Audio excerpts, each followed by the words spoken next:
June the 10th, 2014 to order. Is there anything to report from executive session, Mr. Rowan? No, ma'am. With that, we will move to the Pledge of Allegiance. I pledge allegiance to the flag of the United States of America, and to the republic for which it stands, one nation, under God, indivisible, with liberty and justice for all. We have two presentations tonight. First is Fire Department.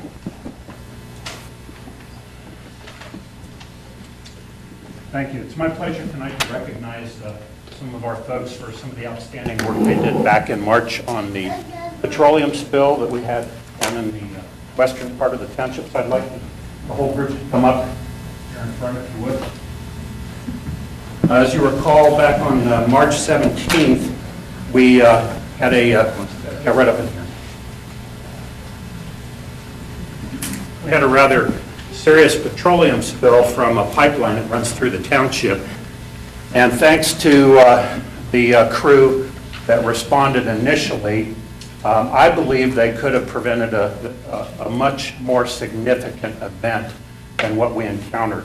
Now, this is the crew and some of the initial folks that were there, plus Steve Kahn, Captain Steve Kahn, he's our PIO. What I'd like to do is read the citation and then just talk briefly about the event. This is an outstanding unit citation for Engine 103, including Division Chief Brad Miller, who responded initially to the event on March 17th. On the evening of March 17th, 2014, Engine 103 was dispatched to the vicinity of Dravo Park for the report of a fuel spill. They performed an extraordinary service, spending hours tracking the source of the spill to a cracked 20-inch pipeline located within the Oak Glen Nature Preserve. Meanwhile, they took critical initial actions that clearly contained the spill and also made notifications to other agencies that could begin mitigation and recovery of the leaking petroleum. These actions prevented the spread of contamination to the Great Miami River Basin, thus avoiding major environmental disaster to the aquifer that would have affected numerous communities and wildlife that live downstream from the spill. These actions reflect the highest tradition of dedication and service to the Colerain Township citizens and the Colerain Fire and EMS Department. Just a note about the event. The 20-inch pipeline carries crude oil from Texas to refineries in Kentucky, Indiana, Ohio, and Michigan. And the pipeline carries about 265,000 barrels of crude oil daily. That's about 11 million gallons. Now, what happened that night? These gentlemen responded to a report of an odor of some kind of petroleum product, and they were shown a location where there was obviously a spill. Now, being in the evening and in a rural area, it looked like the spill was probably contained. They could have stood by, called other agencies to come in, and in daylight track down the problem and ascertain what the source of the spill was. They chose not to do that. What this crew did was, in full turnout gear, in the dark, they headed 1.5 miles uphill through the woods, following a creek that obviously contained the spill, until later that evening they found an amount of oil oozing from the ground, which happened to be where the Mid-Valley Pipeline transits through Colerain. They made the calls to the Sunoco Logistics, which happens to operate that pipeline. They were able to, at some point, shut that pipeline down. So the crude was still flowing through the pipeline. It was a small 4-inch split that, had that ruptured to a greater degree, could have spilled not the 23,000 gallons that were collected from the creek and the lake, but probably hundreds of thousands of gallons that would have flowed into the river and potentially caused irreparable damage. I would like to think that all of our crews and all fire crews would follow the direction that these guys did by getting down to business, even though it took them till 2 in the morning to kind of sort everything out. They got the job done. It was through their persistence and their dedication to duty. And that's what we like to see from our people. I'm not sure every crew would have handled it exactly the way this crew did. Steve Kahn, our captain, he's our PIO. He ended up spending the next 2 weeks as the Public Information Officer representing Unified Command, which was made up of US EPA Region 5, Ohio EPA, and the other groups that were participating in the cleanup, including Sunoco Logistics. Steve does such an outstanding job in his PIO role. What he ended up doing was representing all the agencies. They had their PIOs there at some point early in the process, but they gained so much respect of Steve's abilities to handle it, they allowed Captain Kahn, our PIO, to handle all the information dissemination throughout the period while the primary cleanup was taking place. That's quite an honor. So I would just like to congratulate these guys. The individuals that we have here are Captain Chris Rui, Division Chief Brad Miller, Tom Ehrman, Jake Merkel, Tom Holland, and Steve Kahn. And these guys did an outstanding job, so thank you very much and congratulations.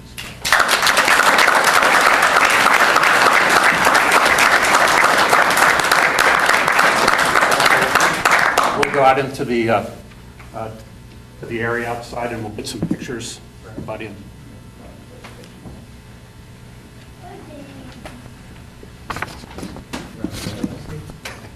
Can you believe that? I'm at a loss for words. We also have a police presentation tonight.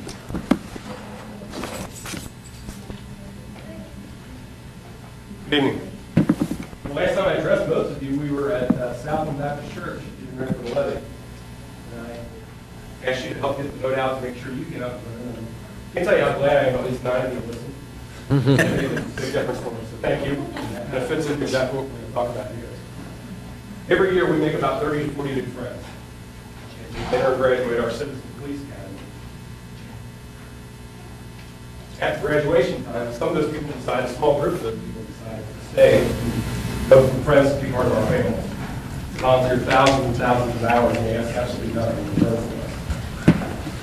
Without their support, we can't do what we do. We say that every time we see you. Everything we do, you stand right next to us and let us support us and move forward. It's the Driving Angels Care Program, our victims call that. It's everything we do is part of our department. President's Volunteer Service Corps was established in 2002 under President George Bush. President Bush had stated in 2003 that he wanted Americans to serve a cause greater than themselves. I think people we're going to recognize tonight took hold of that and made this a better community because of that. So I call you in, stand up and accept your award. We're going to have 2012 and 13 awards tonight. Bronze Award for 2012, Brenda Evangelo. This is for 100 to 249 hours of service. Jerry Michael. Jim Reese. Louise Pitcher. Patrick Papp. Silver Award for 2012, which is 250 to 499 hours. Gail Anthony.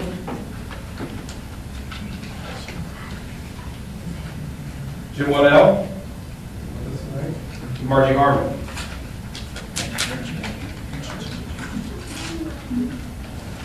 The Gold Award for 2012 is 500 more hours, and that's award to the entire Citizen Police Academy alumni as a group. 2013, the Bronze Award is again to Brenda Evangelo, Gail Allgrad,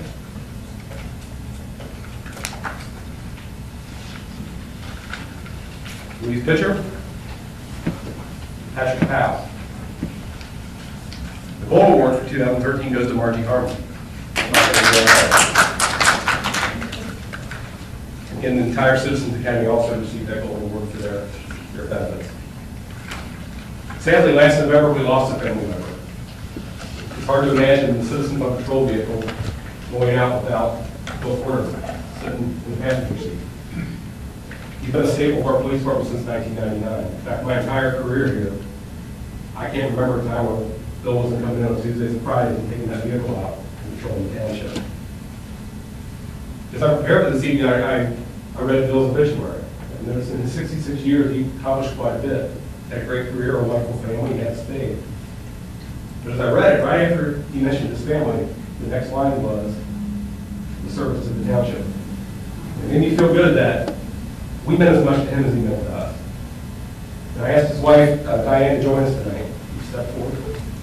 Not only to accept Bill's well-earned awards, but for us to thank you for you sharing him with us. Thank you very much.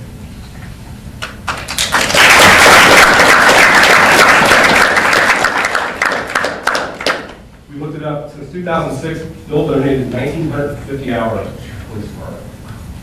The Department of Justice values his hours at about $22 an hour. So that's $43,000 volunteer time Bill gave this township for nothing. Other than a thank you. That's amazing. He was a recipient of the 2012 and 13 Bronze Award. He's good.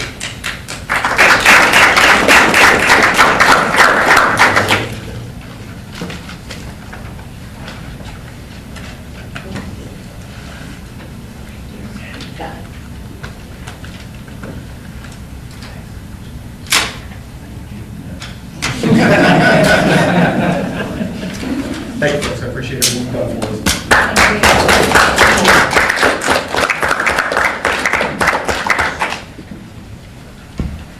Public safety reports. All right, thank you. Just to add on to that, since the volunteers began working with the police department, they have volunteered almost 150,000 hours of their time. So, you know, all these different people, all these different hours, it's just immense that we work and live in a community that people care that much to say, you know what, they're selfless and we'll give our ourselves to make this community better.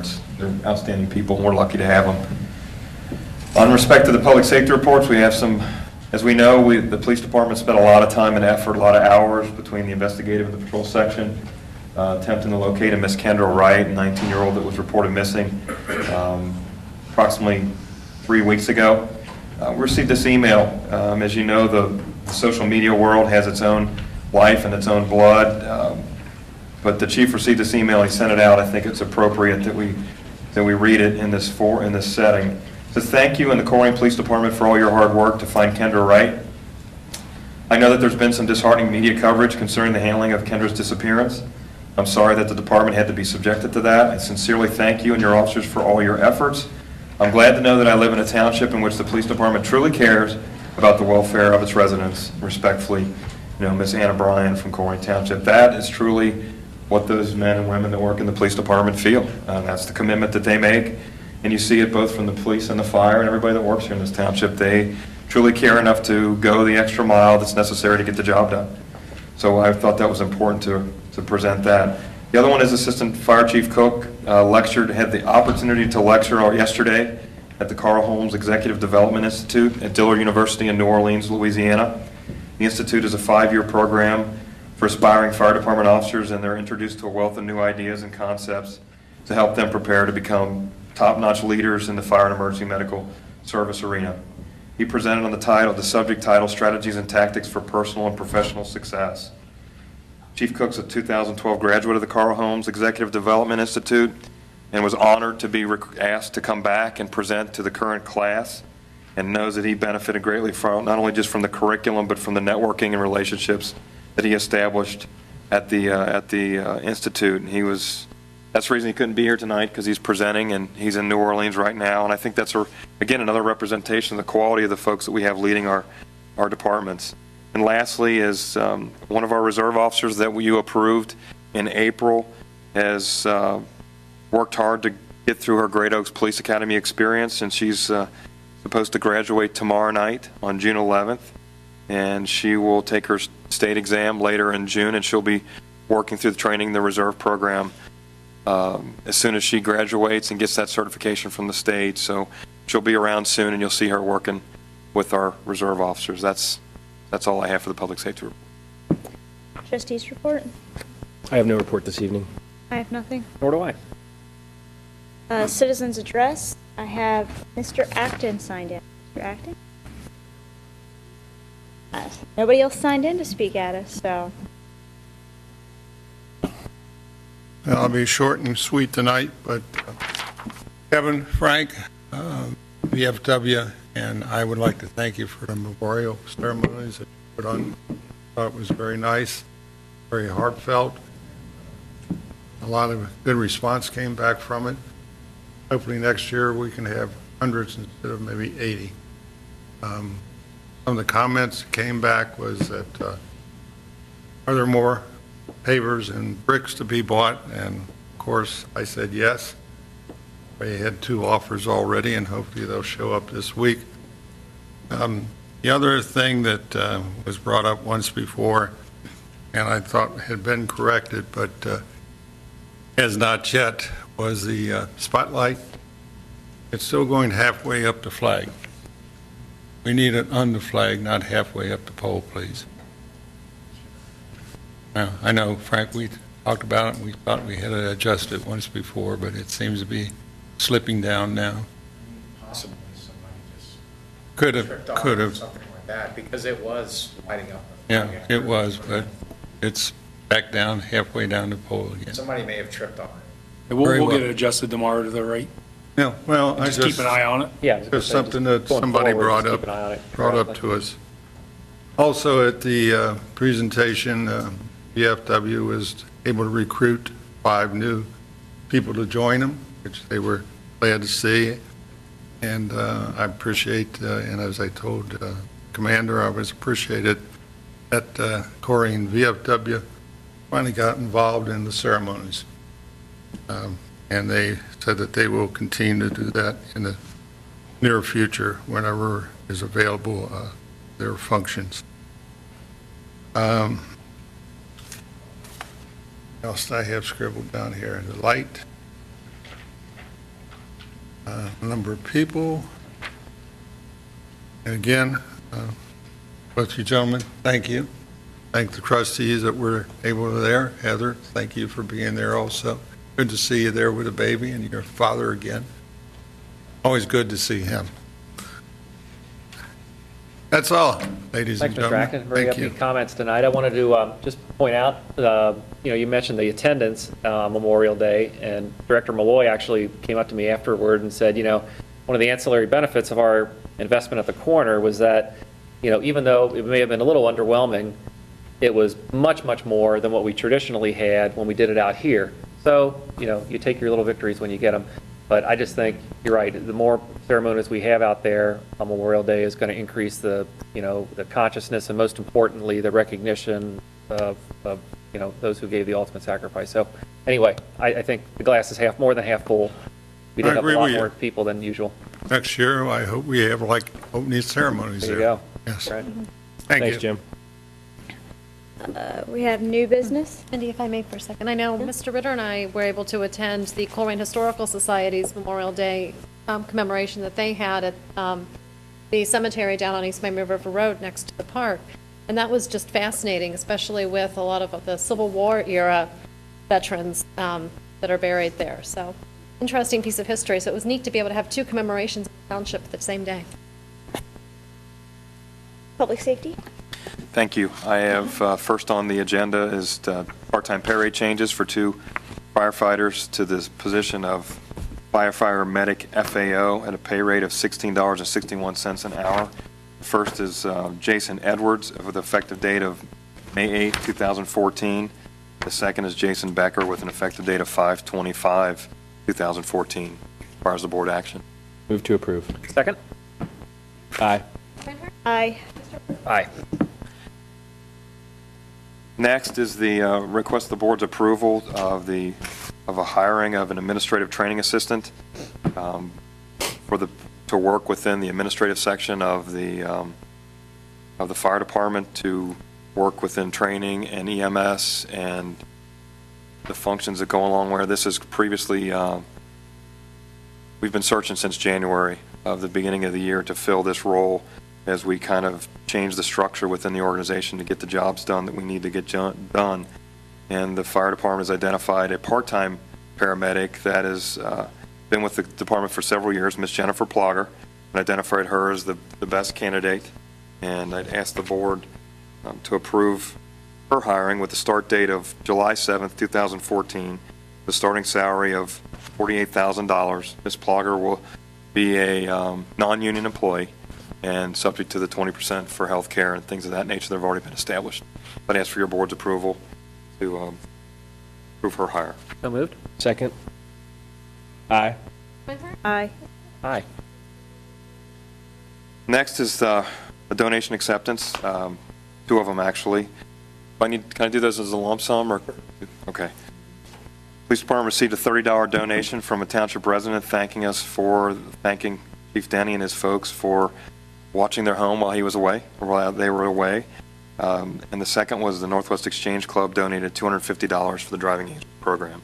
That's the board's approval to accept. So moved. Second. Aye. Aye. Aye. And next is the appointment of two reserve officers. First, respectfully request the appointment of Andy McGuffey to the position of reserve police officer. Andy is 21 and a township native. He's a 2012 graduate of Northwest High School and a 14 graduate of the Butler Tech Police Academy.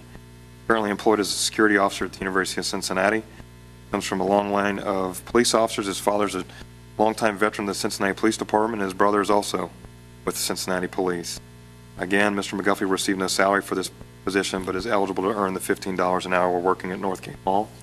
He's agreed to make payment for the purchase of his equipment of $1,000 and reimburse the department for the hiring process costs prorated over 3 years should he separate during that time. His appointment, again, is conditional on the successful passage of his medical and psychological evaluation. We just ask for the board's approval for us to move forward. So moved. Second. Aye. Reinhardt? Aye. Aye. And next, the appointment of Mr. Samuel Shea, also to the position of reserve police officer. He's 22 years old, a 2010 graduate of Oak Hills High School, and a lifelong resident of the west side of Cincinnati. He has an associate's degree from Cincinnati State and a 2013 graduate of Butler Tech Police Academy. He's also an Eagle Scout and earned that award or that recognition of service in 2010. Again, he will receive no salary for the position, but he is eligible to earn the $15 an hour working at the mall. He's agreed to make the $1,000 payment for purchase of equipment and repay the department should he separate within 3 years, an amount of $2,000. His employment is a conditional upon his successful completion of the medical and psychological. I ask for the board's approval to move forward. So moved. Second. Aye. Reinhardt? Aye. Ms. Ritter? Aye. Thank you. Public services? Thank you. I have an approval of a paving change order with our contractor, R.A. Miller. I request an increase of $59,416.06 to contract 13-1 road program. The original contract included 150 square yards of partial depth repair to the administration parking lot. The actual partial depth repair was for 750 square yards due to the very poor condition of the subbase. Additional installation of stone and asphalt was needed to replace the removed materials. We were able to help keep the cost down by providing public works trucks to haul away the bad soils to an off-site location. Without the additional repair, the lot would have probably deteriorated in just a few years. The increase also includes a 6-car parking lot installed across from the Public Works building to provide parking for additional employees and visitors to the building. You could fund this within your existing appropriation. We are going to attempt to find it within the Public Works budget, one of the 4 funds. If not, I'll come back and request a increase later. So moved. Second. Aye. Aye. Aye. Zoning? All right, after a slow start to the grass growing season, it definitely started to grow in May. We investigated over 150 complaints for tall weeds and grass, and so this month, the only thing I have for you is a nuisance abatement resolution for 58 nuisance abatements for tall weeds and grass. There's a map in your packet, and the table is included as well. There was a house on Cheviot Road, a few houses up from Galbraith. Saw that grass was finally cut this week. That was beyond bad. Yes. And I would just ask you to monitor that one to make sure it doesn't creep back.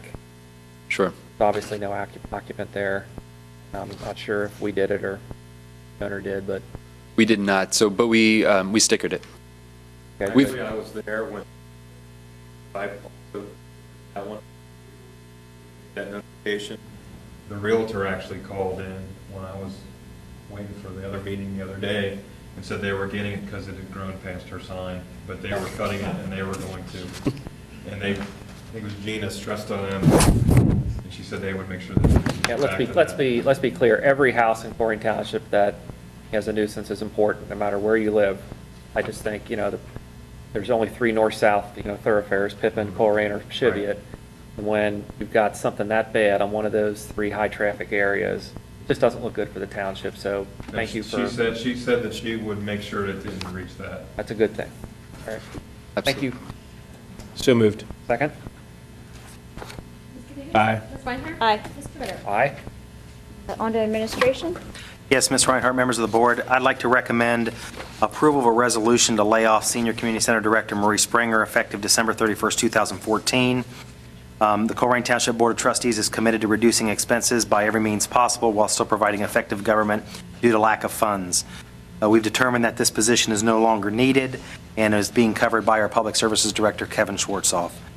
Marie will continue out the year serving as our chamber president, as we hope to transition that into a self-sustaining organization January 1st. So the recommendation to lay her off at the end of the year will then close the books on the budget for that position. So moved. Second.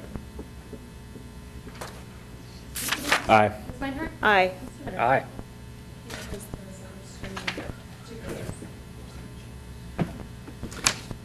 The next item I have is a resolution appointing the Colerain Corridor Joint Economic Development Zones Joint Economic Development Review Council in accordance with Ohio Revised Code 715.692. Due to recent changes in the JEDZ legislation, this council is now required, prior to considering a ballot action, to consider a JED zone. The appointment of this council will consider an economic development plan at a public meeting on on June 18th. This council has already been appointed by the City of Harrison. I'd recommend this evening that you appoint this council so that they can consider the economic development plan that will later go before this body in the form of a public hearing, which we hope to schedule sometime in July, somewhere around the 22nd of July. So moved. Second. Aye. Ms. Reinhardt? Aye. Aye. And my last item is to recommend a memorandum of understanding with Waycross Community Media to extend our contract for a period of November 1, 2014 to October 31st, 2016 at the same annual fee of $65,000 per year. The only addition is that we are recommending a one-time capital fee in the amount of $2,500 payable in October to use for upgrades and improvements to the video production system in the trustees' chambers. So moved. Second? Aye. Ms. Reinhardt? Aye. Aye. That concludes my report. Harlow. Approval of minutes. We have 2 sets this evening. The regular meeting of April 8th. I have none. I have one correction. Okay. Page 4, it's kind of snippy, but rational, I say Mr. Mills' rationale as sound, even though I believe he's rational. Oh, It should be rationale with an E. I'm sorry, where? 1, 2, 3, 4, 5 paragraph. yes. Paragraph 5. He is very rational, I agree. Okay, I was speaking to his rationale. yes. That's all I have. Thank you. I'll make a motion to approve April 8th as amended. Second. Mr. Dieters? Aye. Ms. Reinhardt? Aye. Mr. Ritter? Aye. And then the regular meeting of May 13th. And I actually have a correction. I realized that I didn't add in the time that we reconvened the meeting, which was 6 p.m. I did not get a chance to. I apologize. That's fine. Do we want to wait for those till next week? Yes, Okay. please. Thank you. All right, then I'll move on to my report here. I'd like to ask for the board's usual approval of payroll, purchase orders, and receipts. So moved. Second. Mr. Dieters? Aye. Ms. Reinhardt? Aye. Mr. Ritter? Aye. And I've received 2 requests from the Ohio Division of Liquor Control for new permits. They are for both of our Walgreens, the one at 3084 West Galbraith and the one at 9775 Colerain Avenue.